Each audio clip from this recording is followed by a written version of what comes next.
E aí, pessoal, tudo certo? Bom dia, tudo jóia com vocês? Vamos retomando então nossos vídeos sobre o desenvolvimento .NET com o Entity Framework Core.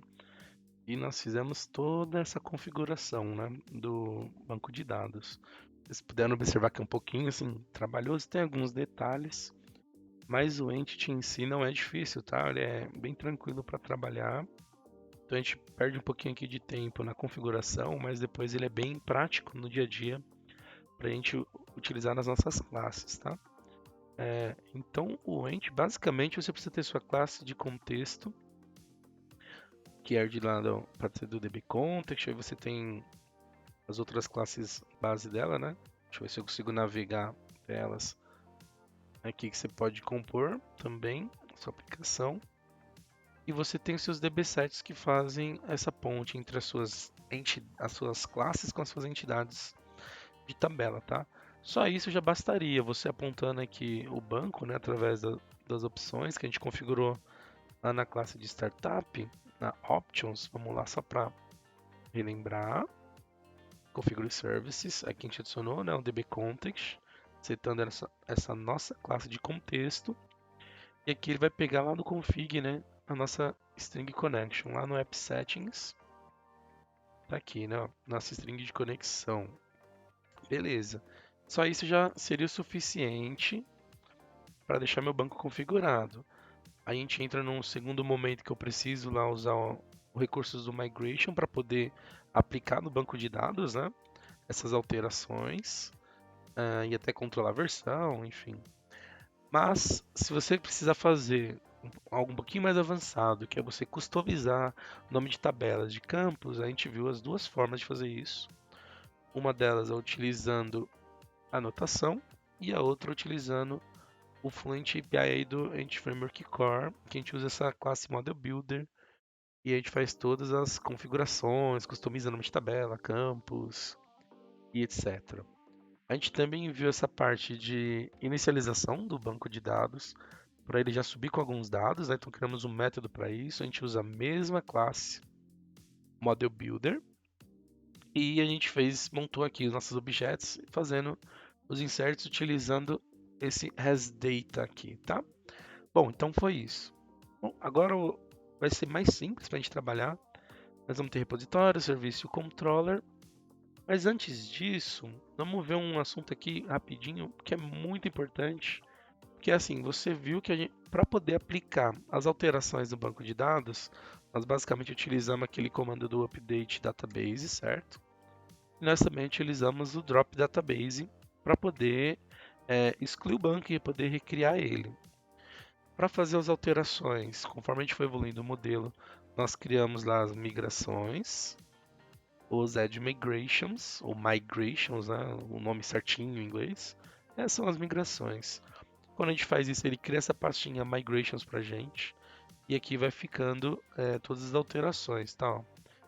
E aí ele vai montando um método que vai fazendo tudo que precisa para poder criar tabela e também criar os campos, relacionamentos, ele cria chave primária, chave estrangeira, que é um exemplo, ó, a chave primária, chave estrangeira. Ele também cria parte do insert de dados de vel, tá vendo?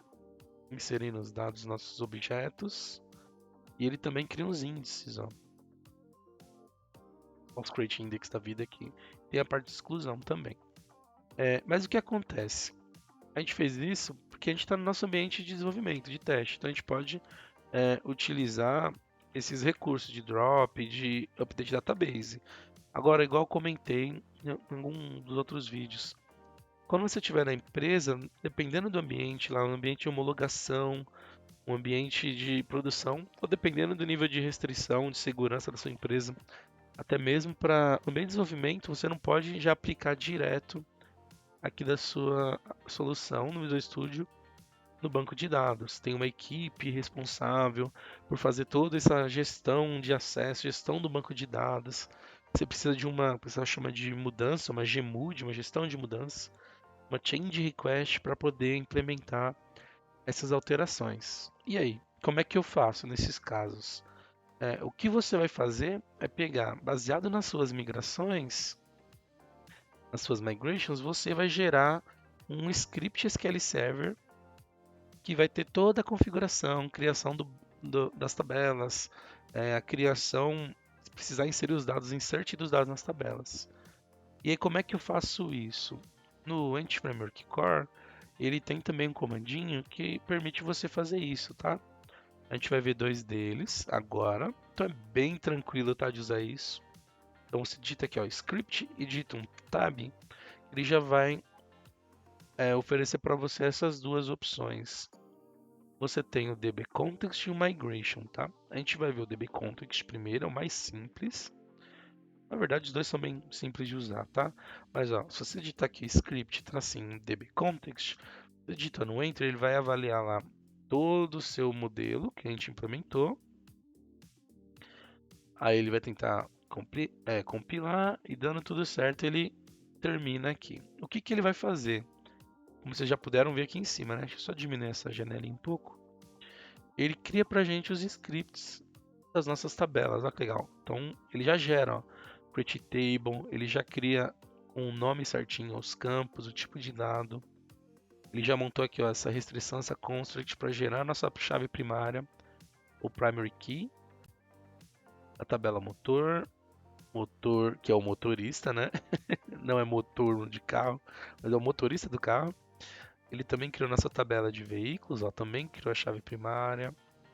Ele gerou a nossa chave, nossa tabela de relacionamento, ó, com os dois campos que a gente precisava.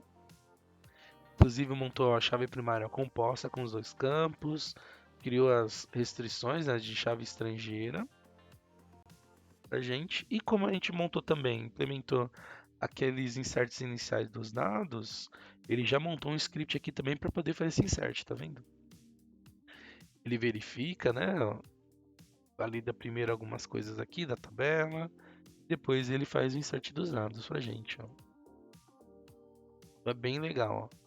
Aí a gente foram várias tabelas que a gente fez nos inserts, então ele vai montando aqui todo o script que a gente precisa. Ele monta o índice também, que ele adicionou aqui nessa tabela motorista veículo. E é isso. Você agora basicamente vai salvar isso em um novo arquivo.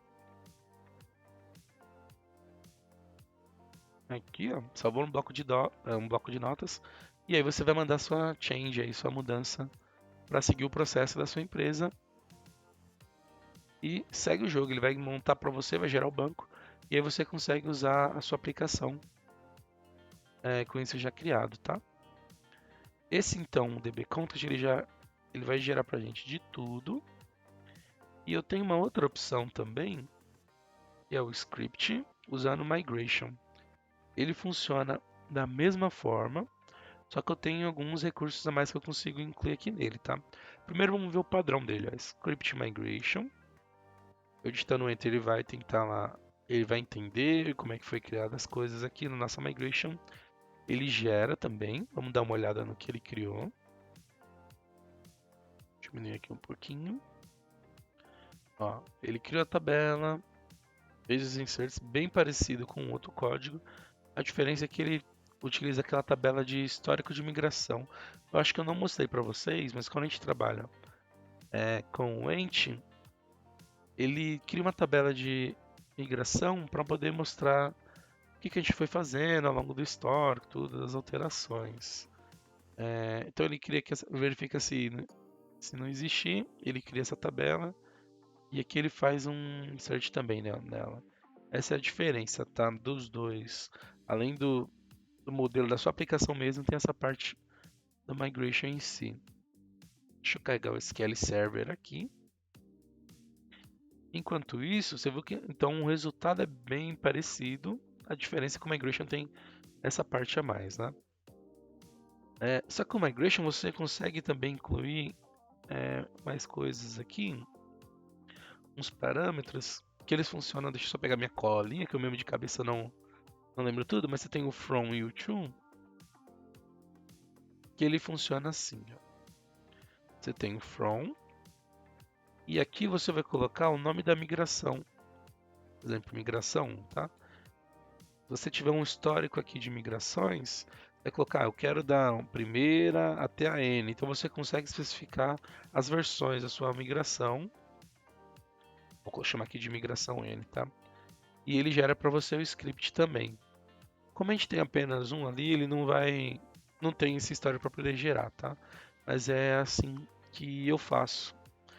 Então, às vezes você não quer pegar toda a alteração, quer pegar uma parte para ver como é que tá o script. Então você consegue gerar em, tirar uma foto, né, do script entre migrações, tá? Da primeira à última ou da segunda à terceira, aí você consegue especificar isso. Legal?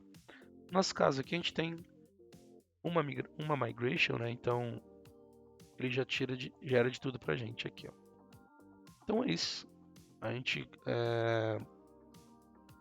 viu essa parte, tá? De geração, do migration, tudo. Deixa eu só ver se eu tô com um banco aqui pra gente poder ver a tabela do history. Deixa eu pedir para ele gerar o banco de dados. Update database. E minha tabela tá. Meu banco não está criado. Acho que conforme fazendo os testes ele foi excluído. Pedi para ele ser criado novamente. Beleza, terminou. Vamos atualizar aqui. Vamos expandir a parte de tabelas. Né? Então tem as nossas 3 tabelas que nós já conhecemos. Opa, vamos pedir para gerar uma nova janelinha de consultas.